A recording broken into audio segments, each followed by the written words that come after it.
సహోదరులారా, సహోదరులారా, మీ అందరికీ ప్రభు నామంలో మరి ఒకసారి నా స్నేహ వందనాల్ని తెలియచేస్తున్నాను. ఈ సందేశం మీతో పంచడానికి దేవుడు నాకు ఇచ్చిండే అవకాశం కోసం, ఈ అవసరం కోసం నేను దేవునికి స్తోత్రం చెల్లిస్తున్నాను. ఈ సందేశం ద్వారా మీతో నేను క్రీస్తు దగ్గరికి ఎట్లా వచ్చింది అని నేను పంచడానికి నేను ఆగ్రహించుతున్నాను. దానికన్నా ముందుగా నేను కొన్ని మాటలు క్రైస్తవ విశ్వాసం ఎట్లాంటిది, ప్రభు అయిన యేసు క్రీస్తుడు ఎవరు అని నేను మీతో పంచాలని నేను ఆగ్రహించుతున్నాను. ఎంతో మంది యోచన చేసేది ఏమంటే, ప్రభు అయిన యేసు క్రీస్తు వారు క్రైస్తవ ఈ మతం అథవా ధర్మం, ఈ ధర్మం స్థాపకుడు, మరి స్థాపకుడు కాక నాయకుడు అని యోచన చేస్తారు. అయితే మనం దేవుని వాక్యం నుంచి అర్థమయ్యే సత్యం ఏమంటే, మనమందరూ దేవుని ముందర పాపులై ఉండాం.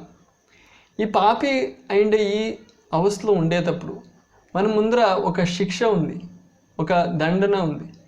ఆ శిక్ష ఏమంటే, మనము ఈ భూలోకంలో సచ్చిన తర్వాత మనము నరకంలో పోయి, మన ఆత్ముడు ఈ శరీరంని విడిచిపెట్టి ఆత్మ పోయి నరకంలో పోయి ఈ పాపం కోసము శిక్ష అనుభవించాల్సి ఉంది.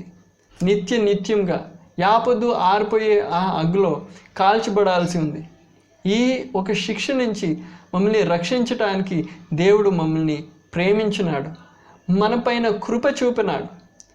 మమ్మల్ని రక్షించటానికి ఆయన చేసింది ఏమో అదే ఒక సువార్త.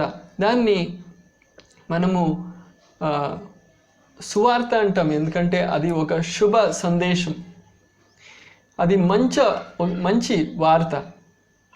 మీరు ఒక వేళ అనుకోండొచ్చు, మీరు పాపి కాదు అని, మీలో పాపం లేదు అని. అయితే దేవుని వాక్యం చెప్పేది, నీతివంతుడు ఒకడు లేడు, అన్ని మనుష్య జాతి పాపి. ఎందుకంటే మీరు పాపం చేసేదాని నుంచి కాదు మీరు పాపీలు అయ్యేది, మీలో పాపం ఉండేదాని నుంచి మీరు పాపం చేయటానికి మీకు ఆగ్రహం వస్తుంది, మీరు పాపం చేస్తారు. మీలో ఉండే పాప స్వభావం కాబట్టి మీకు సుಳ್ಳು చెప్పడానికి, ఇది అబద్ధం చెప్పడానికి మీకు ఇష్టం వస్తుంది, మీకు ఆశ వస్తుంది, మీరు మోసం చేస్తారు. ఇదన్నీ చేయడానికి మీరు ఎవరును మీకు నేర్పించే అవసరత లేదు, మీరే ఈ తప్పు పనులు చేస్తారు. ఈ స్వభావం మీలో ఉంది. ఈ స్వభావం ఉండేదాని నుంచి మీలో పాపం ఉంది అన్నమాట. ఈ పాపం ఉండేదాని నుంచి దేవుడు మీకు ఈ శిక్ష ఇవ్వాలి. ఆ శిక్ష గురించి నేను చెప్పినాను. నరకంలో పోయి మీ ఆత్మ నిత్యంగా యాతన అనుభవించాలి, కాల్చబడాలి. ఒక శిక్ష నుంచి తప్పించటానికి దేవుడు ఏం చేసినాడు, ఈ రోజు కింద సుమారు 2000 సంవత్సరం వెనుక దేవుడు మనుష్య రూపంని ధరించి ఈ భూలోకంలో వచ్చి మీకోసము నా కోసము మీ దండన, మీ ఆ శిక్ష స్వంతం పైన తీసుకొని మీకోసం ఒక బలి అయినాడు, ఒక యాగమైనాడు. ఆ యాగం పైన, ఆ బలి పైన మీరు విశ్వాసం పెడితే మీకు రక్షణ కలుగుతుంది. మీరు రక్షింపబడవచ్చు, రక్షణ పొందవచ్చు. ఆ రీతి సిలువ పైన మరణించిన తర్వాత ఆయన 3వ దినం మృత్యుంజయుడై లేచినాడు. మృత్యుంజయుడై లేచిన ఒకే వ్యక్తి ఉండేది. మీ పాపాల కోసం వెల చెందిండే ఒకే వ్యక్తి ఉండేది, ఆయన ప్రభు అయిన యేసు క్రీస్తు. యేసు అనగా ఆ పదంది అర్థము రక్షకుడు, లేకపోతే రక్షణ. ఎందుకంటే మిమ్మల్ని రక్షించటానికి వచ్చింది కాబట్టి ఆ పేరు తీసుకొని దేవుడు ఈ భూలోకంకి వచ్చినాడు. క్రీస్తు అనగా అభిషిక్తుడు. యేసు క్రీస్తు అంటే అభిషిక్తుడైన రక్షకుడు అని అర్థం. ఆయన వచ్చింది మిమ్మల్ని రక్షించటానికి. వేరే ఒక ధర్మమో ఒక మతం స్థాపించటానికో, ఎన్నో మతాలు ఉన్నాయి దాంతో పాటు ఇంకొక మతం చేర్చడానికి కాదు వచ్చింది. మీ ముందర ఈ ఒక శిక్ష ఉండే, ఆ శిక్ష నుంచి మిమ్మల్ని తప్పించటానికి, రక్షణ ఇవ్వటానికి వచ్చింది. ఒక చిన్న ఒక సముదాయం, క్రైస్తవ సముదాయం మాత్రం కాదు వచ్చింది.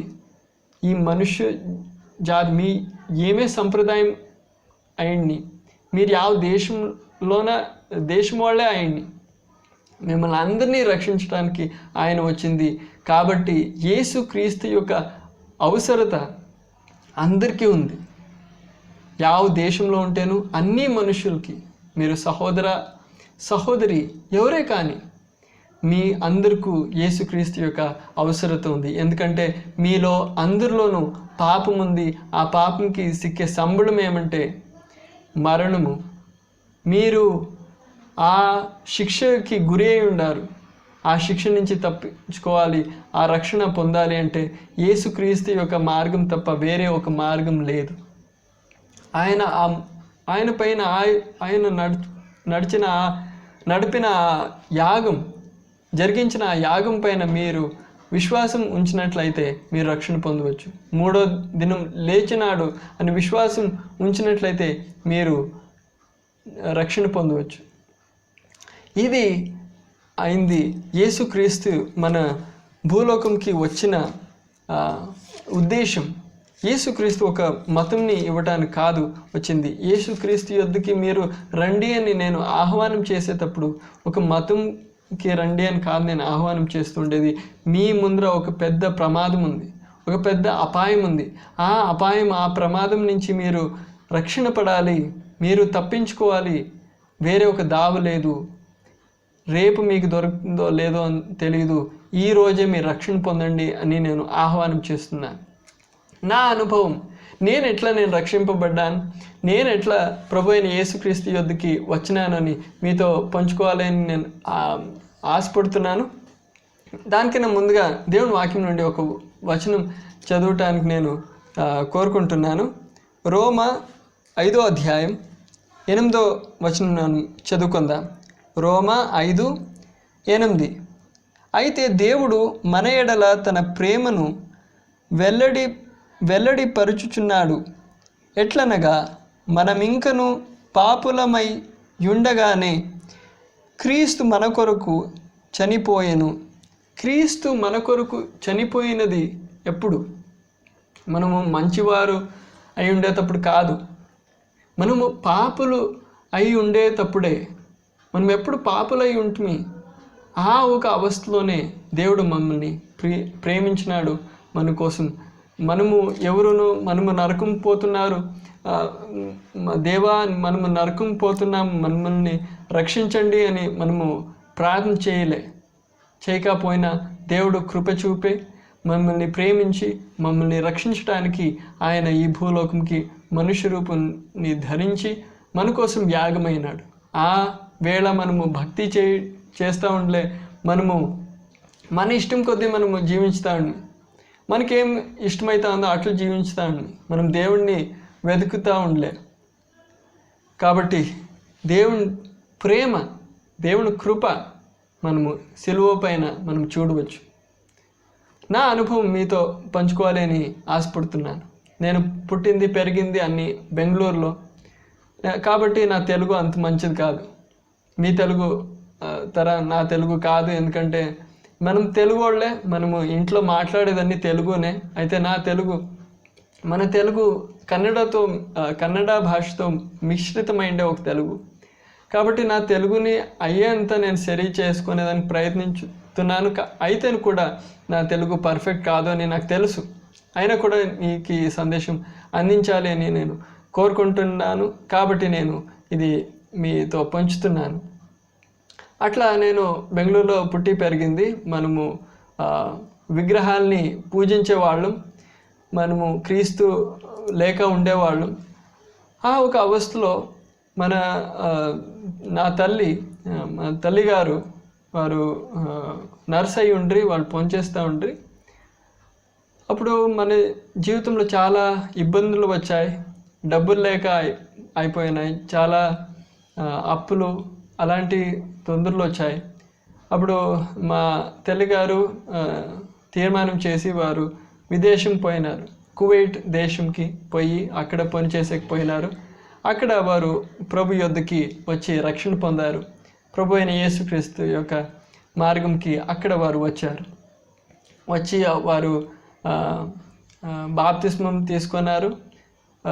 దాని తర్వాత కొద్ది సమయం తర్వాత నా తండ్రి గారు కూడా బాప్తిస్మం పొందారు. వారు రక్షణ పడ్డారు, బాప్తిస్మం పొందారు. ఆ సమయంలో నేను చిన్న ఒక పిల్లోడేంటి. అప్పుడు మా అమ్మగారు నాకేమి ఈ విషయాల గురించి చెప్పడానికి ఒక అవస్థ ఉండలే.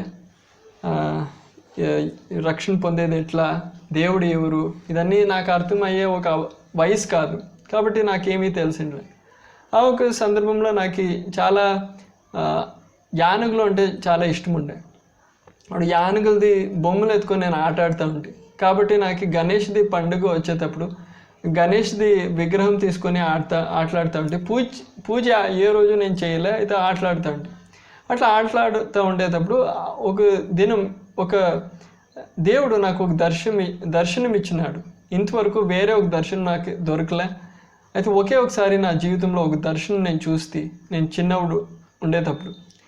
ఆ సందర్భంలో మా తల్లిగారు కువైట్ నుంచి ఇండియాకు వచ్చిండ్రి, బెంగళూరులోనే ఉండ్రి. నేను ఇట్లా ఆటలాడుకున్న తర్వాత నేను గదికి వెళ్తే, ఆ గది లోపల లైట్ ఉండలే, పూర్తి చీకటిగా ఉండే. ఆ చీకటిలో ఒక వాల్ పైన గాడ్ పైన ఒక బోర్డ్ వేసిండ్రి, బైబిల్ది ఒక వర్డ్స్ రాసిండే, ఒక ప్రింట్ అయిండే ఒక బోర్డు ఉండే. దానిపైన ఒక డిజైన్ ఉండే, ఒక పూల్ది డిజైన్. ఆ పూల్ది డిజైన్ పైన ఒక వ్యక్తి కనిపించేది. ఆ వ్యక్తిది ముఖం నాకు కనిపించట్లే, శరీరం పూర్తి, ముఖం పూర్తి, అన్నీ పూర్తి వెలుగు, నాకేమి కనిపించట్లే. అయితే రూపం పూర్తి ఒక మనుషుని వలె ఒక రూపం ఉంది. ఆ ఒక చిన్న రూపం ఆ డిజైన్ పైన కనిపించే. ఆ రూపం ఇంకా పెద్దదైతే ఉంది, నాకు దగ్గరగా వస్తుంది. ఇట్లా దగ్గరకు వచ్చేటప్పుడు ఆ రూపంది వెలుగు నుంచి పూర్తి ఈ గది పూర్తి వెలుగుతో నింపబడుతూ ఉంది. దాన్ని చూసేటప్పుడు నా కళ్ళు ఇట్లా తెరుచుకున్న, ఆయన నోరు తెరుచుకొనింది. నాకు భయం వచ్చింది. నేను నడుగుతా నేను కిరుచుకున్నాను, కేకలేసినాను. కేకలేసేటప్పుడు కిరుచుకునేటప్పుడు నేను అమ్మ అప్ప అనే స్వాభావిక కిరుచుకునే వాల్సిండే.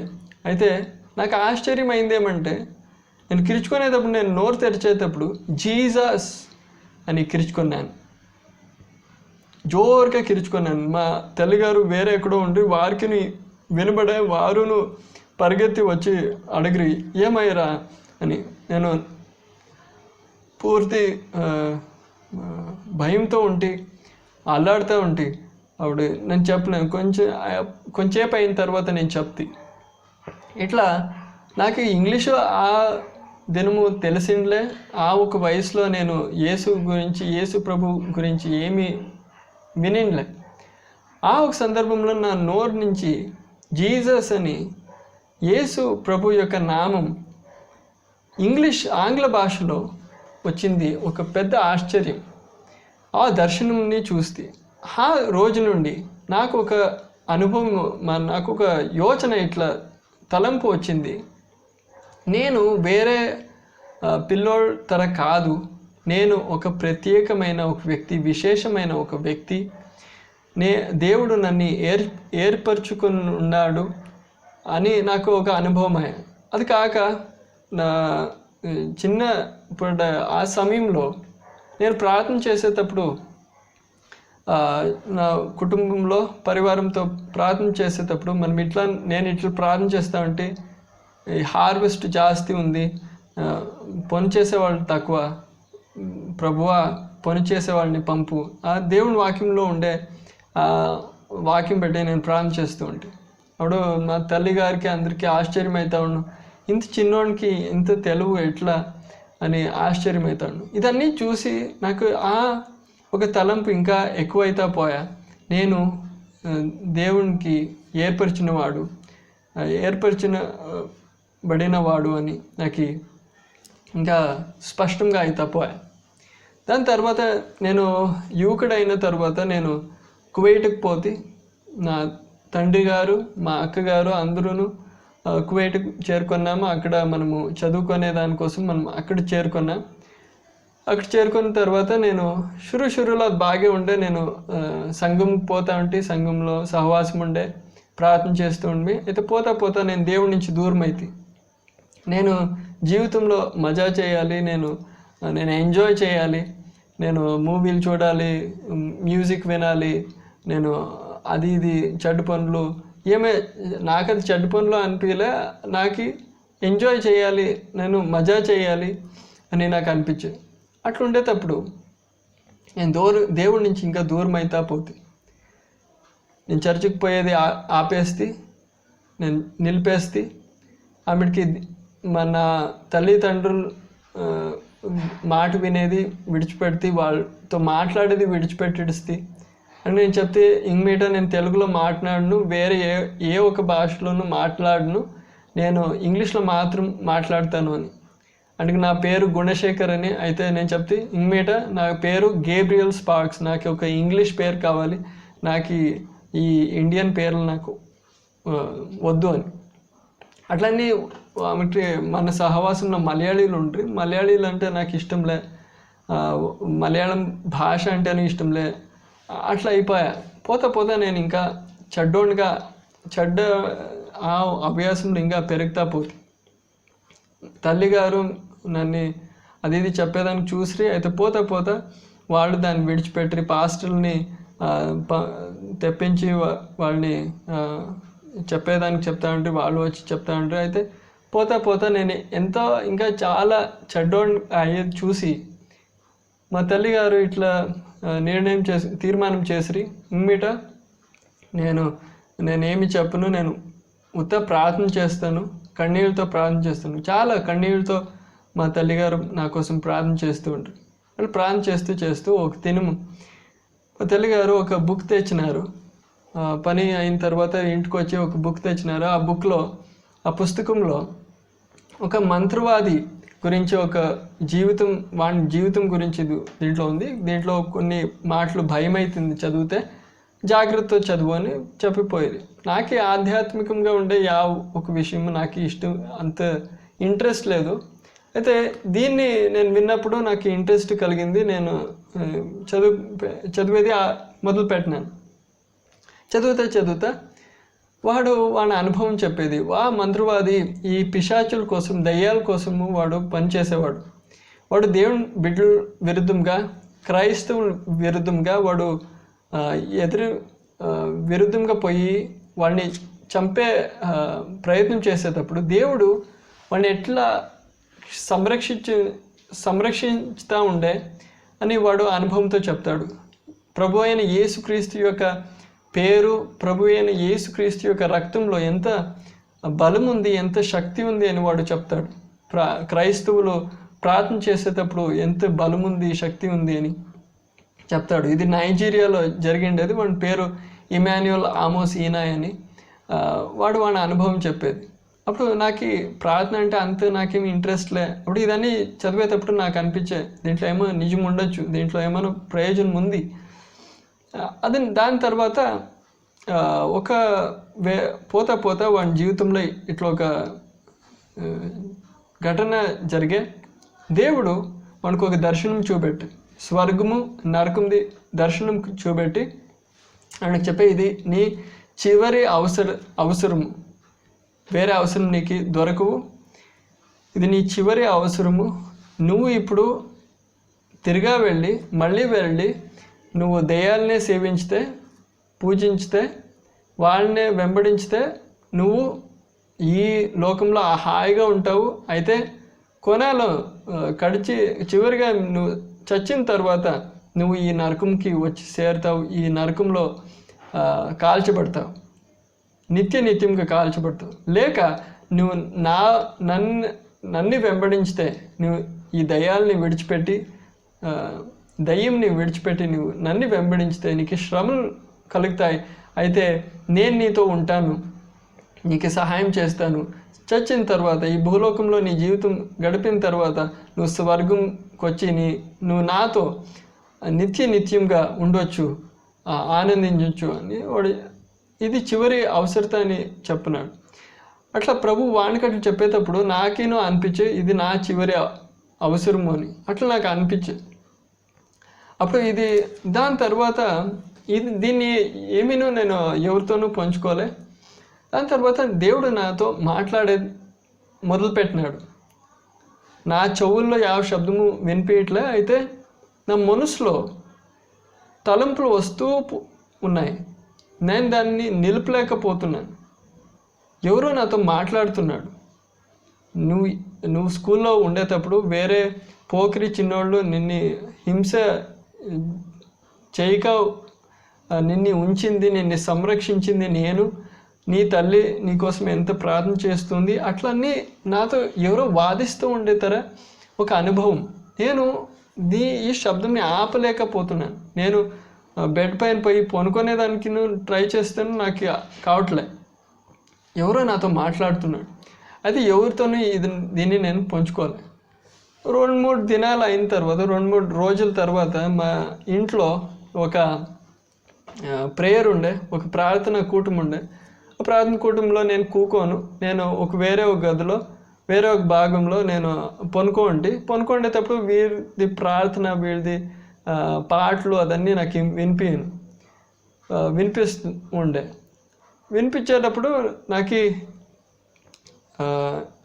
దాని ద్వారాను, వాళ్ళ ప్రార్థన, వాళ్ళ పాటల ద్వారాను దేవుడు నాతో మాట్లాడుతూ ఉండే. ప్రార్థన అవన్నీ అయిన తర్వాత అందరూ పోయిన తర్వాత మా ఇల్లుని అరేంజ్ చేస్తూ ఉండే అమ్మ ఎదుకు నేను పోయిసి నేను కన్నీళ్ళతో ఇట్లా చెప్పినాను. కన్నీళ్ళు నా కళ్ళు లోపల ఉండే. అప్పుడు నేను ఇట్లా అడిగినాను, అమ్మ నేను ప్రభు యొద్దకు వస్తే ప్రభు నన్ను స్వీకరించుతాడా? నేను ఎంత చెడ్డోడు, ఎంత గలీజ్గా ఎంత డర్టీగా ఉండేవాడు, ఎంత పాపి అయి ఉండేవాడు నేను. నన్ను దేవుడు స్వీకరించుతాడా అని నేను అడిగినాను. అప్పుడు మా తల్లిగారికి చాలా ఆశ్చర్యమైంది.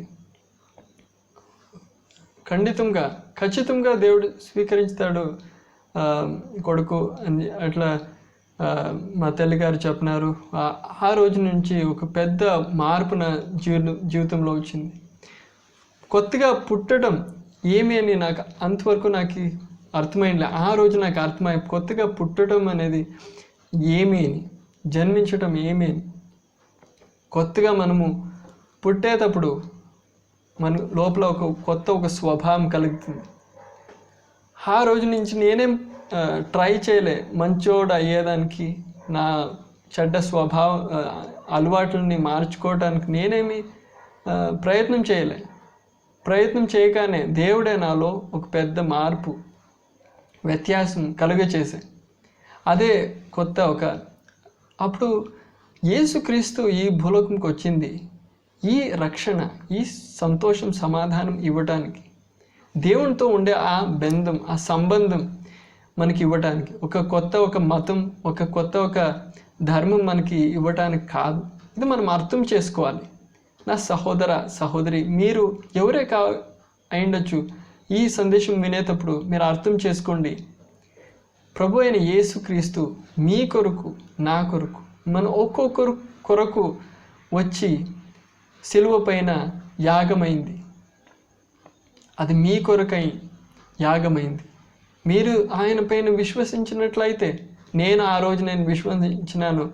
ఆ రోజు నుంచి ఒక పెద్ద నాకు క్షమాపణ దొరికింది. నాకు పూర్తి ఒక పెద్ద ఆనందము, ఒక సమాధానము, నాకు ఆపద ఉండలేక ఉండే ఒక సమాధానం, సంతోషం నాకు దొరికింది. అది ఎక్కడి నుంచి వచ్చినో నాకు తెలియట్లేదు. అట్లా ఒక అనుభవం అది మీదేను కావచ్చు. దాని తర్వాత దేవుడు ఇంతవరకు నమ్మికస్తుడై ఉన్నాడు, ఫెయిత్ఫుల్ అయి ఉన్నాడు. ఇంతవరకు నన్ను నడిపినాడు. ఇంతవరకు నా చెయ్యి విడిచిపెట్టలే. దాని తర్వాత నేను 12th అయిండే ఆ సమయంలో.